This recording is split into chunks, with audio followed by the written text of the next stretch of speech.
దేవుడు మనకిచ్చిన బహుమానమే, మన గృహాలలోన మన అమ్మనే గుండెల్లో ఉంచుకొనుట మన బాధ్యతే, గౌరవిస్తూ ప్రేమించుట దైవాజ్ఞనే.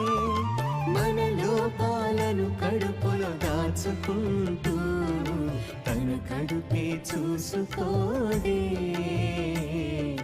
మన కడుపే నింపగోరునే.